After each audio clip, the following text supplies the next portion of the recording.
phrase. Bardella a eu une petite phrase sur Benzema, les mecs. Faut écouter ça. Jordan Bardella, invité de BFM Politique. Et pour vous qui nous regardez chez vous à la maison, à ma droite va apparaître un QR code que vous pouvez flasher.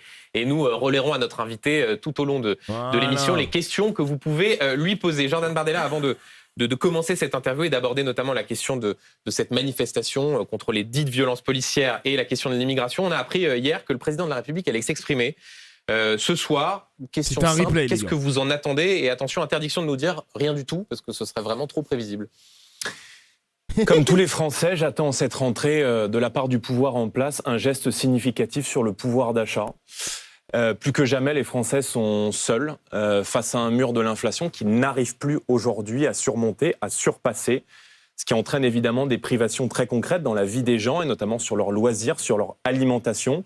On sait qu'il y a 8 Français sur 10 aujourd'hui qui disent se serrer la ceinture, et nous souhaiterions notamment une baisse de la TVA de 20% à 5,5% sur le carburant et sur l'énergie, parce que dans notre pays, se déplacer et bientôt se chauffer est en train de devenir un produit de luxe, dans ce qui est pourtant la 6e puissance économique mondiale. On reviendra tout à l'heure sur ce sujet précis du pouvoir d'achat, mais donc c'est sur ce point-là que vous attendez le président de la République, alors même qu'il y a plusieurs sujets, question de l'immigration, la question du budget qui va arriver, le pouvoir d'achat. Vous m'avez demandé ce que j'en attends, j'ai choisi une mesure qui apparaît très concrète et très consensuelle dans le pays. L'autre grand sujet, c'est évidemment la question de l'immigration. Vous voyez ce qui est en train de se passer en ce moment même à Lampedusa. Les Français ont conscience que ce qui se passe aujourd'hui sur cette petite île italienne de 6000 habitants sera demain le futur de l'Europe si on ne reprend pas dès maintenant le contrôle de notre politique d'immigration. Et j'ai eu l'occasion de réclamer en cette rentrée au président de la République l'organisation d'un référendum sur l'immigration le jour des élections européennes, le 9 juin 2024.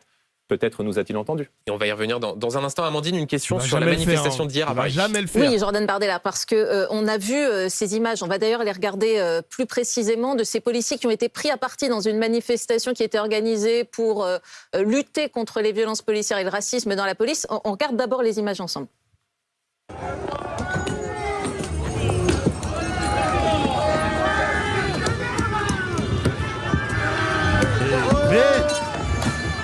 Les nerfs sont tendus, hein.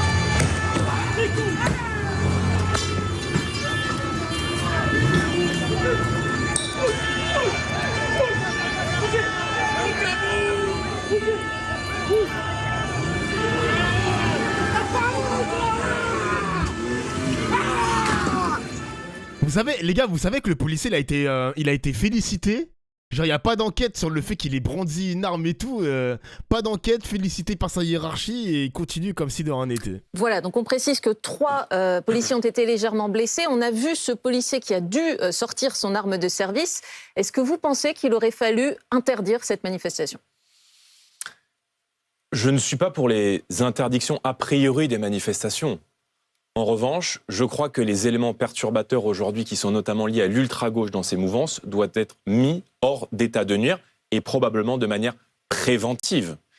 Ce que je peine à comprendre comme des millions de Français, c'est que la NUPES, et notamment la gauche, ait un besoin quasi maladif, obsessionnel, de nourrir la haine contre les forces de l'ordre et de nourrir la haine contre la police dans une période où, compte tenu un empilement du calendrier, les mouvements sociaux, les émeutes, la Coupe du Monde de rugby, bientôt les Jeux Olympiques, nos forces de l'ordre sont épuisées. Et moi, je suis par principe, parce que je suis du côté de l'État et de la République, du côté de nos forces de l'ordre. Vous voyez, quand on voit ces images qui sont difficiles à voir, parce qu'on y voit là des fonctionnaires de police pris à partie par des militants d'ultra-gauche qui sont là non pas seulement pour en découdre, mais pour tuer du flic. Et dans aucune autre démocratie au monde, madame, on ne tolérerait de telles images sans y apporter une réponse. La France, elles ne sont pas tolérées, ces images. Elles ont été condamnées par le ministre de l'Intérieur, Gérald Darmanin. Mais quand dit M. Mélenchon et ses amis... Justement, non, ce n'est pas un autre sujet. Monsieur Bardella, dans cette manifestation... Ah, toujours Mélenchon et ses amis. Lâchez ça. Toujours Mélenchon, lâchez ça. Il y avait des représentants politiques, des élus de la France Insoumise, des élus également d'Europe Écologie Les Verts. Selon vous, ces élus, ils ont une part de responsabilité dans ce qui s'est passé en ayant participé à cette manifestation ? Je crois que la gauche NUPES, a une responsabilité très lourde dans le climat de violence que vit notre pays. Et la gauche NUPES est animée par une... Mais c'est une dinguerie de dire ça, c'est une dinguerie de dire ça. Tout ce que Macron il fait dans ce pays, ça a créé les gilets jaunes, les émeutes, etc., etc. En quoi c'est la faute de la gauche? En quoi? Ils sont même pas au pouvoir. Aujourd'hui, c'est la déstabilisation de notre société et la haine contre tout ce qui représente, de près ou de loin, la France et l'État. La haine de l'uniforme, la haine des forces de sécurité intérieure, la haine du drapeau, la haine de la morale, la haine de l'ordre public. C'est ça le vrai visage de M. Mélenchon et de ses amis qui se comportent systématiquement, et on l'a vu avec cette manifestation, comme des dangers publics. Et je crois que la gauche NUPES représente aujourd'hui un danger, non pas seulement pour la France, pour l'unité du pays et pour les valeurs de la République. Jordan Bardella, il est interdit en France de s'interroger sur la façon dont la police s'occupe du maintien de l'ordre, sur les questions qui étaient à l'ordre du jour, si j'ose dire, de cette manifestation. Le racisme dans la police, c'est pas des questions interdites, on est en démocratie. Mais vous êtes bien naïf, monsieur Duhamel. Il y a derrière la France insoumise le visage d'une détestation de la police. Et à l'heure où le pays fait face à des alertes, notamment de la part des services de renseignement français, j'entendais une interview de M. Lerner, le président de la DGSI, au mois de juillet, sur la recrudescence des risques d'attentats dans notre société. À l'heure où la police est épuisée par un empilement d'événements absolument douloureux et difficiles pour les forces de l'ordre.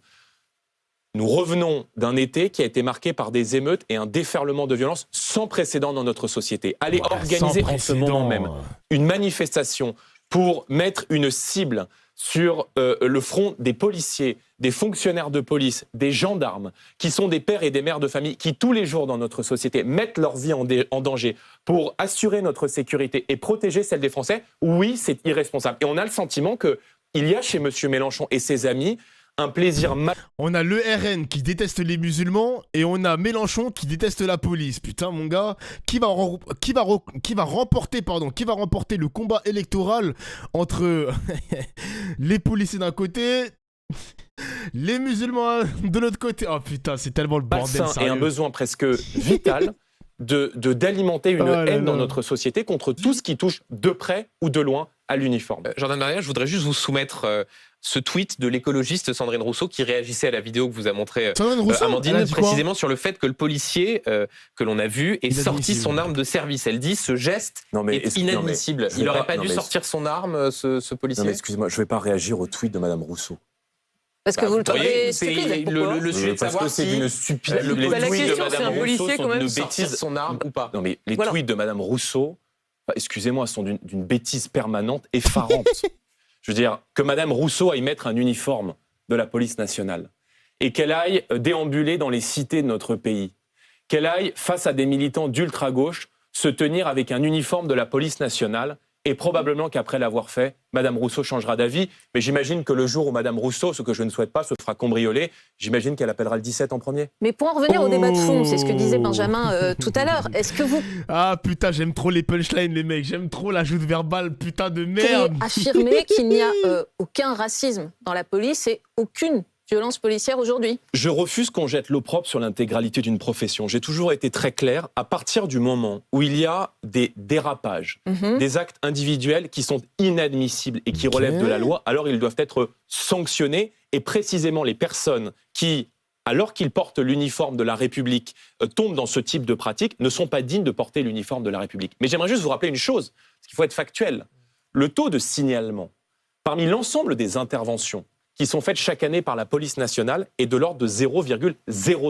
C'est-à-dire que le nombre de signalements qui est fait chaque année à la police des polices, il est dérisoire. Donc moi, je n'accepte pas qu'on jette l'opprobre sur l'un. Ah vas-y, il abuse lui aussi. Hein. Il est dérisoire aussi parce que les policiers se protègent entre eux, même la hiérarchie, même l'IGPN. Vas-y, il abuse.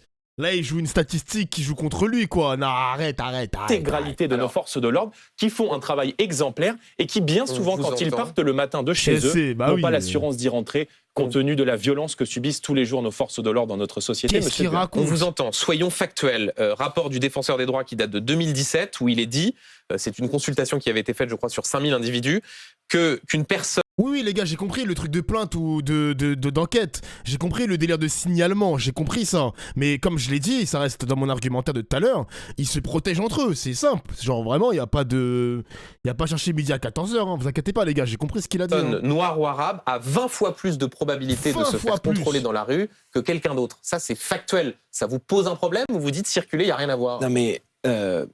bon, d'abord, Monsieur Toubon, parce que je crois que vous citez Monsieur Toubon, qui était défenseur des droits à l'époque. Je vais presque tout regarder. Et le relais, le porte-parole de toute l'idéologie de la France insoumise. Donc permettez-moi d'avoir à son égard quelques différences, qui vient de la droite, hein. Différences d'appréciation. Bon, c'est pas le premier à avoir commencé par la droite et avoir plutôt fini à gauche. Bon, donc j'ai quelques divergences d'appréciation avec lui. Il y a dans les quartiers aujourd'hui une surreprésentation de l'immigration parmi la délinquance. Pardonnez-moi. Et donc ça justifie que quelqu'un qui est noir ou arabe se fasse 20 fois plus contrôler que les autres? Il y a une surreprésentation de l'immigration. Moi, je ne rentre pas dans des considérations ethniques. Ça, c'est vous qui en faites la conclusion. Moi, je suis très factuel. Vous contestez le fait que des Noirs ou des Arabes sont plus souvent contrôlés que d'autres citoyens? Le pape était à Marseille. Il a décrit d'ailleurs comme un havre de paix. Bon, je ne crois pas que ce soit un havre de paix. À Marseille, d'après les chiffres du ministère de l'Intérieur, 55% des interpellés, c'est M. Darmanin qui avait donné le chiffre, sont des personnes étrangères. Nous sommes aujourd'hui en région parisienne, en Île-de-France. D'après les chiffres du ministère de l'Intérieur, il y a dans les transports en commun d'Île-de-France 93% des vols et 63% des agressions sexuelles qui sont le fait d'étrangers. Donc il y a parmi la délinquance et la criminalité une surreprésentation de l'immigration. Les policiers, ils font leur travail. Et je suis extrêmement ferme. Je refuse qu'on jette l'opprobre sur l'intégralité d'une profession. Mais en même temps, lorsqu'il peut y avoir des dérives individuelles, elles sont le fait d'hommes et... Après, vas-y, le pape, il abuse quand même. Hein. Le pape qui dit que Marseille, c'est un havre de paix. Je vais bien comprendre que Marseille, c'est une belle ville, etc., etc. Mais Marseille a beaucoup d'aspects sombres quand même. Hein. C'est quand même... S'il te plaît, le pape. Hein. De femmes, elles doivent être sanctionnées avec la plus grande fermeté. Et nous veillerons encore une fois au pouvoir à l'application stricte et totale de la loi pour tous. Les policiers ne sont pas au-dessus des lois, mais ils ne sont pas en dessous et ils ne seront jamais en dessous, encore moins avec le Rassemblement Vous parliez national. du pape, question d'Amandine à ce sujet. Oui, puisque le pape était à Marseille et vous avez dû regarder probablement son discours où il dit qu'il faut lutter contre le fanatisme de l'indifférence, qu'il faut accueillir des migrants, avoir de l'hospitalité pour eux. Est-ce que ce discours du pape vous a touché peut-être ou est-ce qu'à l'inverse vous vous êtes senti visé? Il est normal, quand on est le chef de l'Église, d'avoir une définition peut-être un peu plus large que celle qu'on peut avoir quand on est responsable politique de la charité. Il est normal d'enjoindre les peuples à ne pas s'habituer aux tragédies et aux 30 000 morts que nous avons connus en Méditerranée ces 10 dernières années. Mais notre rôle de responsable politique est de rappeler précisément que le devoir de secourir des populations qui tentent la traversée de la Méditerranée ne convient pas nécessairement au devoir de les accueillir. Parce que j'entends qu'on se préoccupe, à juste titre d'ailleurs, de ces migrants et de gens qui veulent fuir leur pays pour des conditions de vie meilleures. Mais ce que je déplore dans le discours du pape, et encore une fois, je ne l'attaquerai pas personnellement parce qu'il est le chef de l'Église et je ne voudrais pas offusquer les croyants. Mais il ne pense jamais au peuple d'Europe et aux sociétés européennes qui, précisément, eux, subissent les conséquences. Est-ce que vous trouvez normal qu'il il y a un petit lac quand même. Après, les gars, attention quand même. Il y a beaucoup de personnes dans les électeurs du RN qui sont des catholiques. Hein. Des catholiques en puissance. Attention, Bardella. Faut pas froisser les catholiques du RN. Hein. Attention, attention, monsieur. Faut respecter le pape. Hein. Il peut se mettre des électeurs à dos, là. Bellec, bellec, bellec. De la politique pour aller au bout de ce raisonnement. Est-ce que c'est le rôle Je crois que ça n'est pas son rôle. Mais encore une fois, il l'en fait. Et il fait le choix d'avoir un discours qui est un discours politique.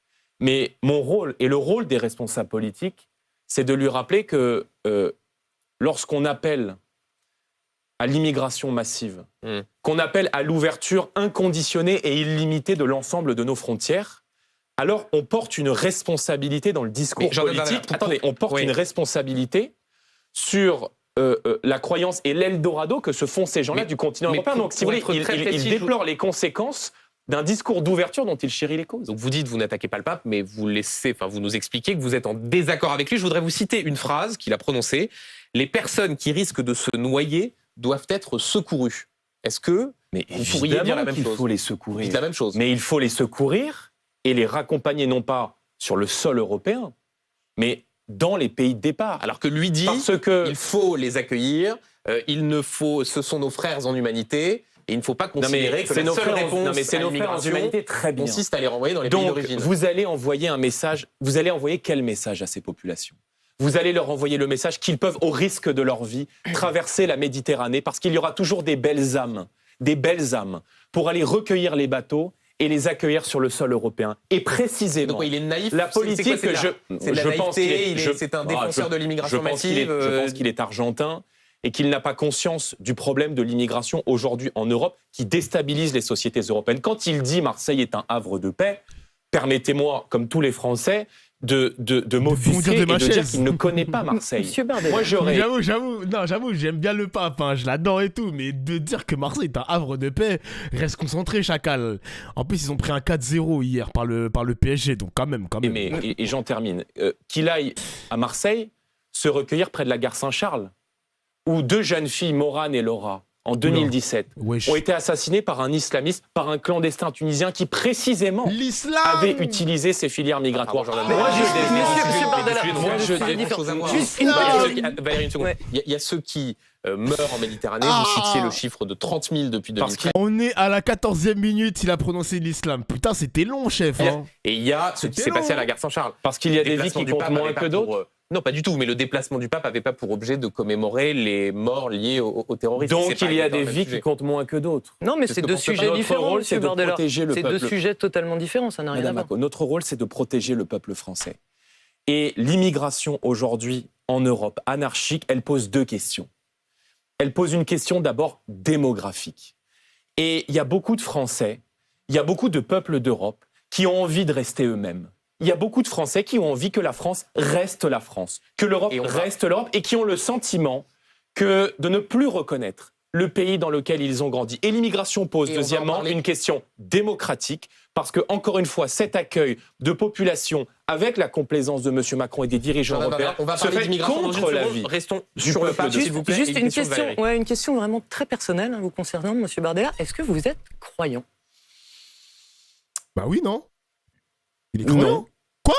Mais je respecte ceux qui ont la foi. Attends, quoi ? Un mec du RN qui est athée ? Mais non, t'es pas sérieux ? Ah ouais ? D'accord.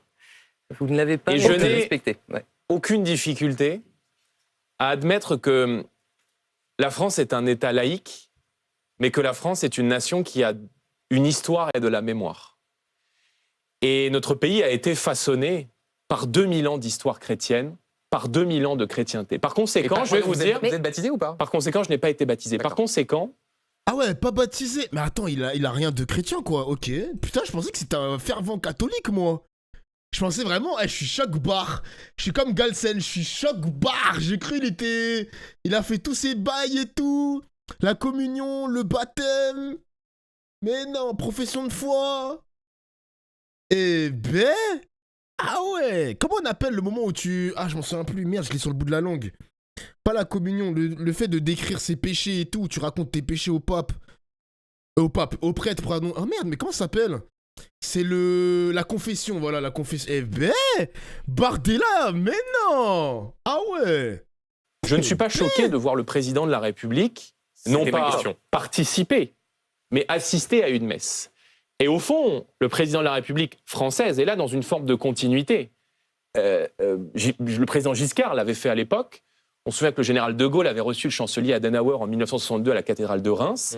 Et même François Hollande, d'ailleurs, lorsque le père Jacques Hamel avait été assassiné par un islamiste, avait honoré sa mémoire dans une église et avait participé. Il aime trop préciser que c'est l'islam, c'est lui le problème. Il aurait pu dire par un assassin, un assaillant, un terroriste, plein de terminologie et tout pour ne pas dire le mot islam. Non, il a dit le mot islamiste. C'est toujours la même chose, hein, c'est pas possible. Participé à une messe en 2007. Donc, ça ne choque pas de voir le président. Vous seriez allé, si vous aviez été en responsabilité, vous vous seriez rendu au stade Vélodrome pour assister à cette messe ? Oui. Oui, ça vous aurait pas... Et donc quand la gauche dit c'est un sujet de laïcité, le président de la République n'aurait pas dû s'y rendre... ce sont des arguments que vous n'entendez pas. Mais la gauche met la laïcité à toutes les sauces. Et au fond, je trouve ça très hypocrite de la part de la gauche qui passe ses journées à se rouler par terre devant toutes les revendications islamistes, à faire les ruptures de jeûne, à tolérer les prières de rue, à tolérer l'abaya, à tolérer le voile dans l'espace public et à s'offusquer dès que le président de la République française, dans un pays qui est emprunt et qui a été imprégné par 2000 ans de christianisme, non pas participe, mais assiste à une messe en présence de quelqu'un qui n'est pas seulement le chef de l'Église, mais qui est aussi un chef d'État. Mais Jordan Bardella... Vas-y, il abuse Bardella quand même. C'est trop des suceurs de bites, le RN. Hein. Là, Macron, il utilise la laïcité à bon escient, il interdit la baya, ensuite il participe à une messe avec le pape, et lui, Bardella, il voit pas de problème, genre. Juste parce qu'ils ont interdit la baya.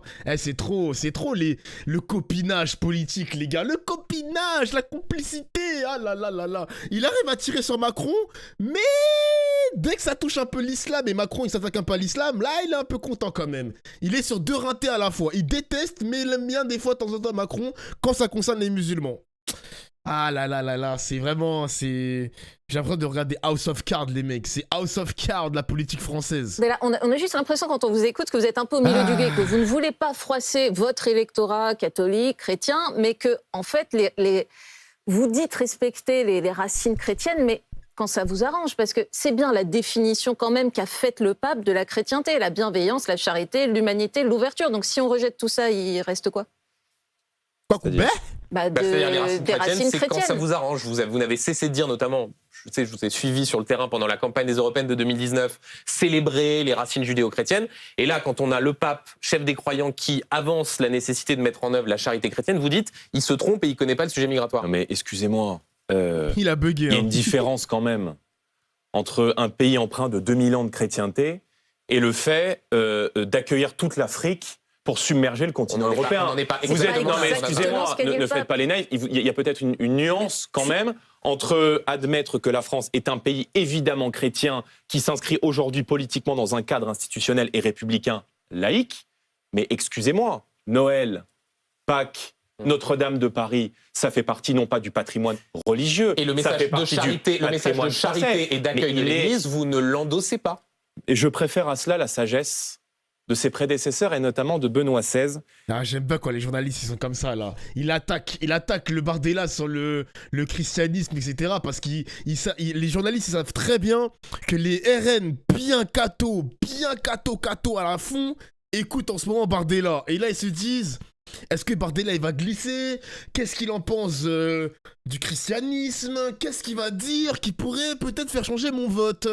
Qui déclarait les États ont le droit de réglementer les flux migratoires, de défendre les frontières et de le faire dans le respect de la dignité de chacun. Je préférais la sagesse de son prédécesseur. Merci beaucoup Jordan Bardella. On se quitte quelques instants et on revient juste après cette courte pause. À tout de suite. Ouais, merci mec. Alors moi je veux Benzema, moi. Moi je veux Benzema. Je sais pas ce qu'il en pense. Est-ce que les gars, vous voulez qu'on écoute un peu l'extrême droite sur la question de Charles III ou pas, les gars? Moi je suis content quand même. Le repas de Versailles, qu'est-ce qu'il en pense du royaume, etc. Attends, j'ai quand même écouté. C'est la question, elle est importante quand même. Je vais écouter les mecs, je vais écouter. Voilà ce que vous demande Franck. Il vous interroge sur ce que vous avez pensé du repas à Versailles pour accueillir le roi Charles III et la reine Camilla. Qu'est-ce qu'il en pense? Il vous demande s'il était décalé par rapport à la souffrance des Français. Je pense que le président de la République aurait gagné à faire beaucoup plus simple et beaucoup plus sobre. Parce que la rentrée est dure pour les gens. Elle est dure pour les Français qui ont vu encore au mois d'août les tarifs de l'électricité augmenter de 10%. Bien sûr, bien sûr. Que la France reçoive dans des conditions particulières le roi d'Angleterre, c'est normal. Parce qu'il est roi et que nous avons entre nos deux pays une amitié historique. C'est Versailles, c'est la France, c'est le mais je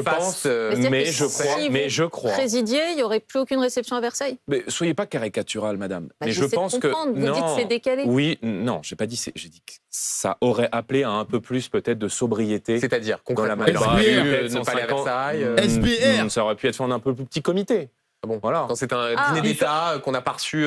Une reine ou un roi à Versailles depuis près de 40-50 ans, on ne met pas les petits plats dans les grands? Vous me demandez mon avis, je vous le donne. Je pense que la souffrance des Français exige des responsables politiques, de la pudeur et de l'humilité.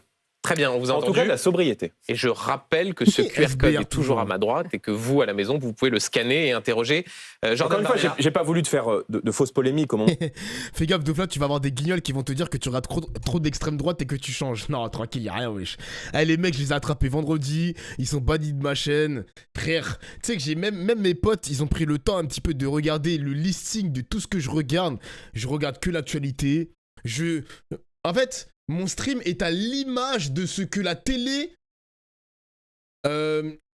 informe. Comment la télé nous informe? Il nous informe qu'à travers les mêmes sujets, l'immigration, le pouvoir d'achat, la guerre en Ukraine, la géopolitique en général, parce que le monde est en train d'évoluer, le monde change parce qu'il se passe beaucoup de choses, et l'écologie. Voilà, c'est vraiment les thématiques des médias.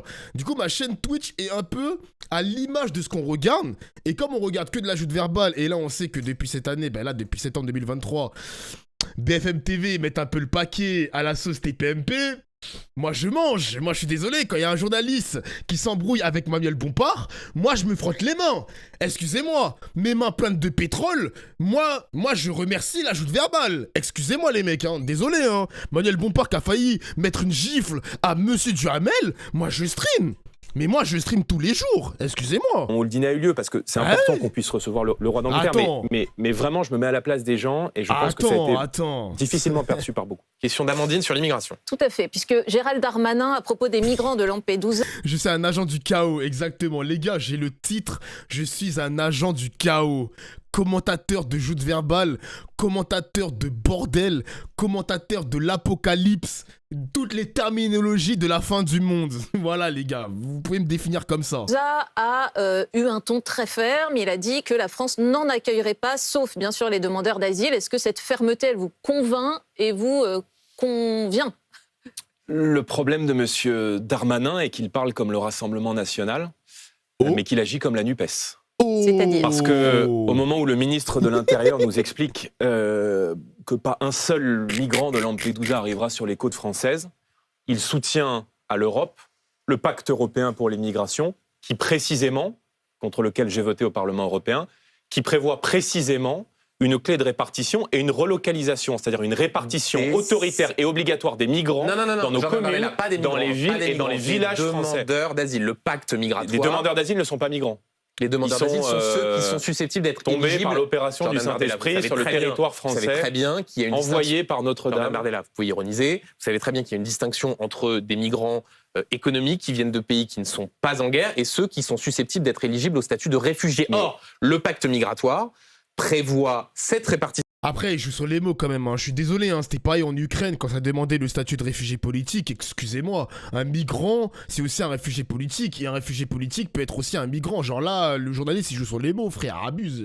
Vous avez raison, sous peine de sanctions financières. Absolument. Faut pas avoir sur les mots aussi. Ceux qui sont des demandeurs d'asile. D'accord. Ce qui n'est pas le cas, en majorité, de ceux qui sont arrivés à Lampedusa. Monsieur Duhamel, la France a le record européen de l'impuissance en matière d'exécution des obligations de quitter le territoire français. Merci Skull. Tout le monde rentre en France, mais personne ne sort. Il y a eu, ouais, sous la responsabilité de M. Darmanin et de M. Macron, d'abord tous les records d'immigration qui ont été battus. On a battu le record de demandes d'asile fait sur le territoire français avec un peu plus de 130 000 demandes d'asile l'an dernier. Or, on sait, d'après la Cour des comptes, que 2/3 de ces personnes-là ne répondent pas aux critères du droit d'asile, et il y a seulement 5% des déboutés du droit d'asile, 5% d'exécution d'OQTF, qui sont réellement exécutés et réellement raccompagnés sur le sol français. La vérité, c'est que la France est devenue un hall de gare où tout le monde rentre et plus personne ne sort. Et quand le ministre de l'Intérieur, qui lui-même a accepté les migrants de l'Ocean Viking, qu'on a perdu dans la nature dans le Var, qui signe au niveau européen le pacte pour les migrations et qui, année après année, bat en France tous les records d'immigration, eh bien les Français ne lui font pas confiance. Donc pour vous, et précisément, ils ont raison, la solution n'est que française, même si l'Italie semble prouver aujourd'hui qu'en l'absence de réponse et d'aide européenne, on ne s'en sort pas. Non. C'est bien le problème de Giorgia Meloni. Il faut une double réponse. Il faut d'abord... les gars, les RN, ils veulent pas assumer que l'extrême droite a échoué. Mélanie, elle est arrivée avec une politique zéro immigration. Meuf, t'as échoué. La réponse, elle est européenne. Elle est pas française, elle est pas italienne. C'est pas au niveau de la nation que ça va se réparer, l'immigration. Mélanie a échoué. Vous pouvez comprendre ça ou pas? C'est mort. L'extrême droite est morte. acté le principe d'une double Putain. frontière. Il faut des contrôles aux frontières en France, en restreignant la possibilité de circuler librement dans l'espace Schengen Elle a uniquement aux échoué, mon ressortissants gars, de le l'Union plan européenne. a échoué. Il faut assumer en mer au niveau européen, par l'intermédiaire notamment de Frontex, la police de garde-côte européenne qui aujourd'hui se comporte comme une hôtesse d'accueil pour migrants, le principe du pushback, c'est-à-dire on met en sécurité les bateaux qui arrivent aux abords des côtes européennes, on les raccompagne dans le pays de départ. Deuxièmement, il faut cibler les trafics d'êtres humains. Parce que les ONG de gauche et d'extrême gauche se font aujourd'hui les complices de ce trafic d'êtres humains en allant chercher, pardonnez-moi, en allant chercher, et j'en termine, les bateaux de migrants à 10 ou 20 km des côtes libyennes ou des côtes tunisiennes. C'était ce qu'on entendait pendant la campagne présidentielle de Giorgia Meloni. Aujourd'hui, législatif. Non, oui, vous avez raison, elle est présidente du Conseil. Aujourd'hui, elle est obligée d'en appeler à l'Union européenne. 2, elle promettait la fin de l'immigration. Les arrivées ont doublé par rapport à l'année dernière. Qu'est-ce qui nous dit que si vous étiez au pouvoir, vous réussiriez à mettre en œuvre ces promesses? Eh bien, essayez, monsieur Duhamel. Essayez très bien, mais enfin, que la force de l'exemple. Je sais que je doute à titre personnel que vous souhaitiez essayer, mais il y a, Jordan Bardella. Au niveau, pardonnez-moi, je ne suis pas d'abord l'avocat de Madame Meloni. Qu'est-ce que t'en penses, Duhamel? T'as voté qui en 2022, Duhamel? 2017, t'as voté qui, toi?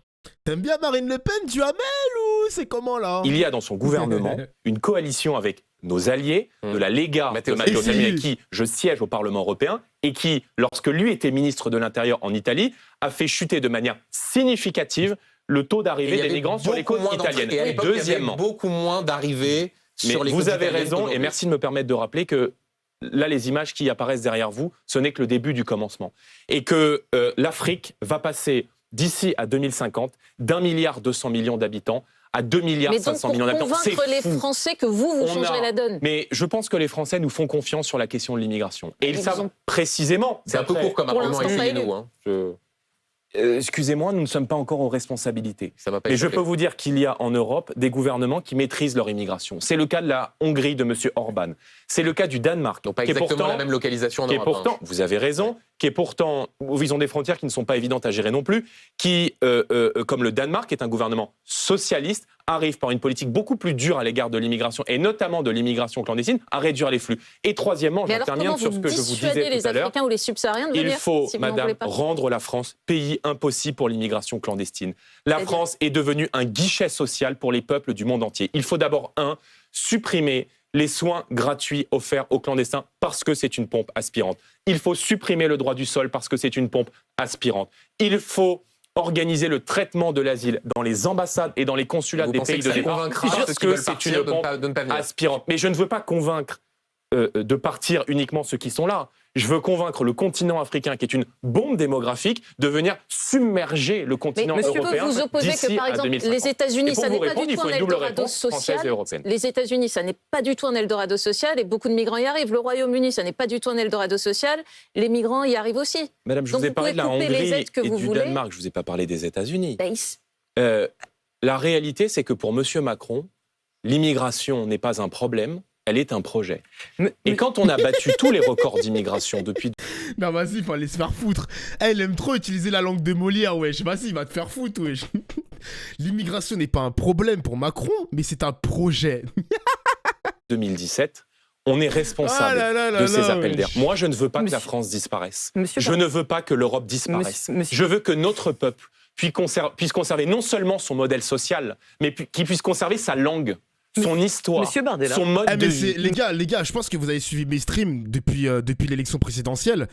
La question migratoire, elle était un peu dans le sujet politique, même s'il y avait la guerre en Ukraine. Mais du côté du RN, c'était pas trop là dans la thématique. Par contre, Zemmour parlait que de ça. Maintenant, la présidentielle, elle est passée, ça fait 1 an, etc., etc. Le RN, avec les drames de Lampedusa, l'actualité, etc., ils ne parlent que de l'immigration. C'est revenu dans leur projet raciste. C'est revenu dans leur projet xénophobe. C'est revenu dans la thématique principale du RN. Ça faisait longtemps. Ça faisait longtemps. Putain! Ils font du Zemmour maintenant, les mecs. Hein. Ils font du Zemmour. Sauf que Zemmour, son projet pue la merde, même au point de vue immigration. Bah oui, mais ça, c'est classique, ça. Merci, Hollywood, pour le seul. Merci, mon gars. Ça faisait longtemps qu'on n'avait pas entendu le RN aussi xénophobe comme ça, putain. Sa conception de la femme, sa défense des libertés. Or, aujourd'hui, l'immigration massive de gens qui ne partagent aucunement nos valeurs et notre civilisation remet en cause aujourd'hui les grands équilibres de notre société. Je vous en prie. Une question de Valérie sur le pouvoir d'achat et... Alors, le pouvoir d'achat, ça y est, c'est bon. L'essence, de passer de 20% à 5,5%. Moi, je vais voir Benzema, moi. Il est où Benzema? Voilà, l'inflation, les fausses bonnes idées, nanana. Elle est où la milieu de Benzema, là? Bonnet blanc ou... Bonnet blanc et blanc bonnet? Attends, Benzema. Le RN sur les bancs des accusés. Bon, ça, on est au courant. Invité de... Marine Le Pen ne veut pas céder...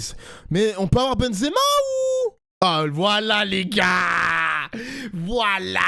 C'est ça que je veux! C'est ça qu'il me fallait! C'est ça qu'il me fallait! Sont majoritaires dans le pays, et deux, qu'elles sont nécessaires aujourd'hui compte tenu de l'urgence dans laquelle sont plongés de trop nombreux compatriotes. Pour terminer, Jordan Bardella, une autre question de téléspectateur, c'est Nathan qui vous pose la question suivante. Karim Benzema, grand joueur français qui s'affiche en tenue saoudienne, est-ce que ça vous choque? Je crois qu'on va voir apparaître la photo dans quelques instants avec ce que dit Karim Benzema. Regarde la vie qu'on a avec un cœur. Happy Saudi National Day, donc joyeuse fête nationale d'Arabie Saoudite. Bon, écoutez, au moins il est cohérent. Je veux dire, il veut un mode de vie islamiste. Il est parti en Arabie Saoudite. Voilà. Si tous ceux qui veulent un mode de vie islamiste pouvaient aller dans des pays islamistes, peut-être que la France se porterait beaucoup mieux. Il est islamiste, Karim Benzema, au seul motif qu'il joue en Arabie Saoudite et qu'il se vêtit de cette façon-là. Je pense qu'il est un... Non mais c'est une dinguerie, il se dit même pas c'est pour avoir encore plus d'argent sur son compte en banque ou que c'est parce qu'il était en fin de cycle au Real Madrid. Non, c'est un islamiste. Rendez-vous compte les gars de la dinguerie que je viens d'entendre. Rendez-vous compte de la dinguerie. En plus, le mec, il se dit même pas que la photo qu'il fait pour justement faire la publicité de l'Arabie Saoudite, il va empocher des milliers et des millions de dollars. Non, c'est un truc de ouf, wesh. Non. On peut pas voter pour ces mecs, les mecs. Hein. Je suis désolé, on peut pas voter pour des mecs aussi détestables. Comment on peut détester à ce point l'islam? À ce point l'islam, comment on peut détester à ce point une religion, wesh? Une seule religion. C'est trop une folie, compagnon de route de l'idéologie islamiste, bien sûr. Karim Benzema, qui a été un des plus grands joueurs français, qui a été en sélection nationale. Vous savez, il faut distinguer l'œuvre de l'individu. C'est effectivement peut-être l'un des plus grands joueurs de football français. Mais effectivement, il est coutumier de pratiques islamistes et c'est d'ailleurs probablement... Qu'est-ce qui vous permet d'affirmer ça? Lui-même, ses déclarations. Il a dit que ça fait du bien de pouvoir jouer dans un pays musulman, donc il le revendique. Ça fait pas de lui un islamiste. Mais ça fait pas de lui un islamiste. Déjà, il a joué en Espagne. Si le mec il se sent mieux en Arabie Saoudite qu'en Espagne, quel est le rapport avec la France? C'est quoi le rapport? C'est quoi le rapport, frère? Aucun. Enfin, excusez-moi, il est quand même en tenue traditionnelle saoudienne, qui est a priori un État islamiste. Islamiste. Et encore une fois, rigoriste, salafiste, on dira comme on veut. Enfin, c'est en tout cas un pays où on coupe la main de ceux qui veulent, me semble-t-il. Donc pour vous, c'est une provocation de sa part? Je n'ai jamais dit que c'était une provocation de sa part. Je lui fais gage de la cohérence, madame. Il dit lui-même d'ailleurs, et d'ailleurs c'est un vrai sujet, la manière dont l'Arabie Saoudite est en train de phagocyter aujourd'hui le football. Vous savez que l'Arabie Saoudite a un fonds souverain de près de 20 milliards d'euros qui lui permet d'acheter l'intégralité, 20 milliards. De dollars qui lui permet notamment d'acheter des joueurs. Je ne suis pas certain que beaucoup s'y sentent bien et aient envie d'y rester. Je ne sais pas si Cristiano Ronaldo finira sa vie en Arabie Saoudite. Enfin, ça le regarde. Voilà, le football est... Mais putain, mais pourquoi il n'utilise pas l'angle de l'argent? On est dans un monde capitaliste. Tu peux pas dire uniquement que ces mecs-là ont signé en Arabie Saoudite pour gonfler leur compte en banque. C'est quoi le rapport avec ça, wesh? Mais c'est un truc de ouf, j'en peux plus, frère. Politique. Merci. En tout cas, Karim Benzema reste l'un des plus grands joueurs de football. Merci beaucoup. Oui, c'est bon, arrête de sucer, frère, c'est bon, on a compris que pour toi, Benzema est un islamiste. Arrête de lui sucer la bite à dire que c'est l'un des plus grands joueurs français. Arrête.